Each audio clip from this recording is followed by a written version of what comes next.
Assalamualaikum warahmatullahi wabarakatuh. Ketemu lagi dengan channel kami, Si Firman.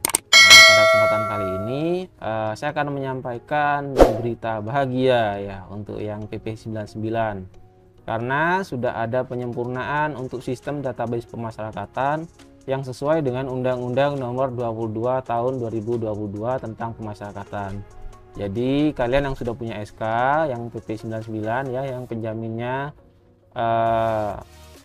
bisa mengurus, silahkan mengurus untuk revisi SK-nya nanti. Bagaimana prosesnya nanti dijelaskan pada video ini. Dan juga bagi penjamin yang sudah bersiap untuk pengajuan PB-nya dari awal, silahkan tonton sampai selesai ya, biar paham bagaimana sih prosesnya.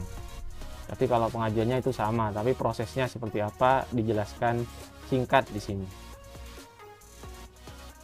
Pertama, untuk narapidana yang belum diusulkan remisi dan baru memenuhi syarat setelah diundangkannya Undang-Undang Nomor 22 Tahun 2022. Nah, ini untuk remisinya ya, remisi yang belum diusulkan.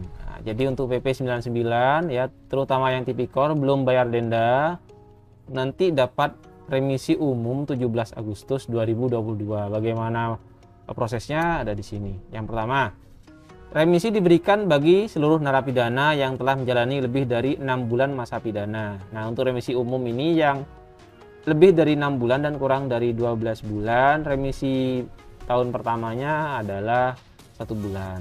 Kalau lebih dari 12 bulan, maka dihitung 2 bulan. Pengusulan remisi berlaku skema Permen Kumham nomor 7 tahun 2022, strip Undang-Undang Nomor 22 Tahun 2022 tentang Pemasyarakatan. Nah, remisi ini ya diberikan dalam sistem remisi karena keterlambatan administrasi, yaitu remisi umum tahun 2022 sebesar tahun pertama ya. Jadi saya sudah jelaskan untuk yang 6 tahun sampai 6 bulan sampai 12 bulan itu dapatnya 1 bulan. Untuk yang di atas 12 bulan bisa mendapatkan 2 bulan remisi umumnya untuk tahun pertama tahun 2022. Dan ini nanti sistemnya disusulkan karena keterlambatan administrasi. Jadi jika misalnya tidak memenuhi persyaratan administrasi, misal register F ya, ternyata melakukan pelanggaran, itu tidak bisa mendapatkan remisi. Sudah saya jelaskan pada video sebelumnya tentang register F, nanti bisa kalian pelajari ya. Kemudian selanjutnya, syarat dokumen yang wajib diupload pada menu file dokumen setiap narapidana pada setiap pengusulan remisi adalah sebagai berikut ya. Pertama, salinan kutipan putusan hukum, ini ada di registrasi. Surat perintah penahanan juga ada di registrasi. Surat keterangan tidak sedang menjalani kurungan atau penjara pengganti, pidana denda dan uang pengganti, nah itu ada di registrasi. Kemudian surat keterangan tidak sedang menjalani cuti menjelang bebas dari kepala lapas, ini juga ada di registrasi. Salinan register F dari kepala lapas ini ada di registrasi. Nah, untuk syarat dokumennya, daftar perubahan ini juga sudah ada di registrasi berupa perubahan dari awal ekspirasi dengan dikurangi remisi. Kemudian laporan perkembangan pembinaan sesuai dengan sistem penilaian pembinaan narapidana atau SPPN yang ditandatangani oleh kepala lapas. Nah, ini ya biasanya tersendatnya di sini. Jadi jika yang belum ada SPPN-nya, silahkan diajukan ya. Cari walinya, kemudian ajukan untuk dibuatkan SPPN-nya. Bilang aja untuk persyaratan bisa dapat remisi umum susulan karena ketidaklengkapan administrasi. Selanjutnya dokumen hasil asesmen. Nah, ini ada di registrasi juga. Jadi sebenarnya ini sudah ada di registrasi, cuma kalau memang ternyata belum lengkap di registrasi, silahkan dilengkapi. Ini lagi untuk yang khusus ini ya, teroris. Surat keterangan mengikuti program deradikalisasi dan pernyataan ikrar setia kepada NKRI untuk warga Indonesia, dan surat pernyataan tidak akan mengulangi perbuatan tindak pidana terorisme bagi warga negara asing. Nah, ini kalau nggak ada dilengkapi ya. Biasanya yang susah ini SPPN ya, silahkan dilengkapi. Jadi penjamin atau terpidana silahkan ke registrasi menanyakan walinya, kemudian nanti lanjut cari wali pemasyarakatannya, minta dinilai seperti itu. Selanjutnya perlu diingat ya, Berdasarkan pasal 27A Permenkumham nomor 7 tahun 2022 bahwa remisi karena keterlambatan administrasi terbatas untuk remisi umum dan atau remisi khusus. Jadi tidak termasuk remisi tambahan lainnya.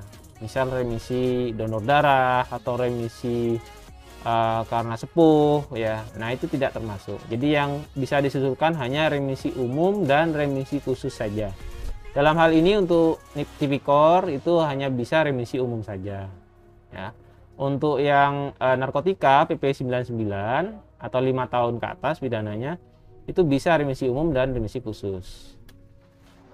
Nah, untuk narapidana yang diusulkan remisi sebelum diundangkannya Undang-Undang Nomor 22 Tahun 2022. Jadi ada narapidana diusulkan remisinya sebelum adanya undang-undang. Jadi sebelum adanya undang-undang di awal bulan Agustus kemarin itu ternyata diusulkan remisinya, jadi remisi khusus ya begitu. Dan untuk usulannya tetap diproses sesuai skema Permenkumham nomor 7 tahun 2022 dengan ketentuan apabila usulan diverifikasi salah, jika salah ya.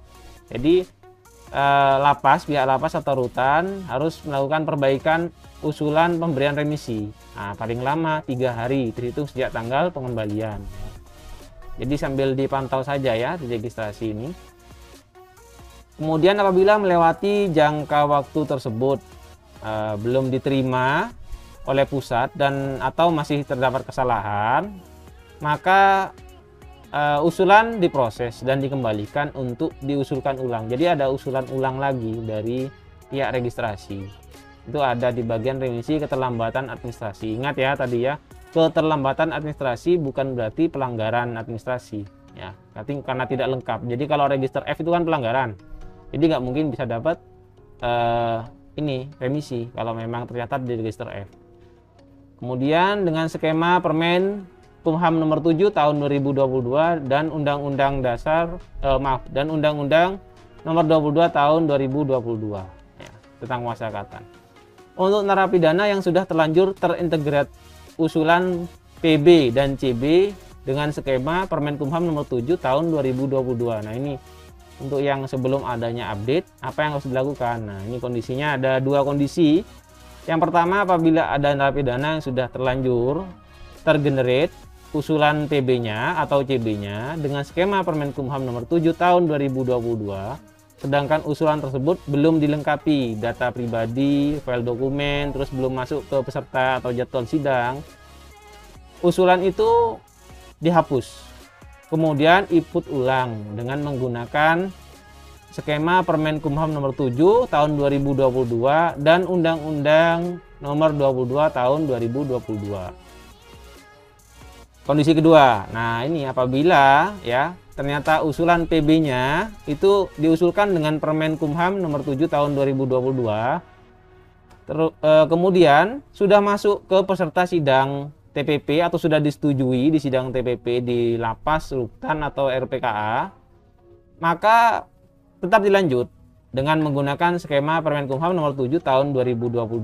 Nanti ya di pusat akan diterbitkan SK menyesuaikan dengan Permenkumham nomor 7 tahun 2022 dan Undang-Undang nomor 22 tahun 2022. Untuk narapidana yang sudah terbit surat keputusan atau SK-nya untuk asimilasi kerja sosial dan PB-nya, maka menggunakan nanti akan menggunakan revisi untuk skema Permenkumham nomor 7 tahun 2022 dan Undang-Undang nomor 22 tahun 2022. Jadi kalau yang sebelumnya kan skemanya Permenkumham nomor 7 tahun 2022 dan Permenkumham nomor 3 tahun 2018. Ini sama ini. Di sini masih PP 99 masih wajib melaksanakan asimilasi kerja sosial. Nah, ini ya. Nah, dilakukan penyesuaian atau revisi SK atau perbaikan sesuai dengan Undang-Undang nomor 22 tahun 2022. Nah, caranya nanti dari pihak lapas itu melakukan permintaan atau revisi surat keputusan untuk PB ke pusat. Nah, ini biasanya PB, walaupun mungkin ada yang tipikor yang CB, tapi jarang. Yang banyak itu PB, pidananya di atas 1 tahun 6 bulan. Nah, itu bisa revisi nanti ya Jadi bisa disesuaikan dengan pedoman yang ada, biar nanti bisa sesuai dan tidak perlu melaksanakan asimilasi kerja sosial. Nanti per Agustus baru melaksanakan subsidiar, seperti itu. Itu saja video dari saya tentang penyempurnaan sistem database pemasyarakatan sesuai Undang-Undang Nomor 22 Tahun 2022 tentang pemasyarakatan. Jika ada yang ingin tanyakan, silahkan tanyakan di kolom komentar di bawah ini ya. Dan jika kalian menyukai video ini, jangan lupa di like dan subscribe ya. Terima kasih. Assalamualaikum warahmatullahi wabarakatuh.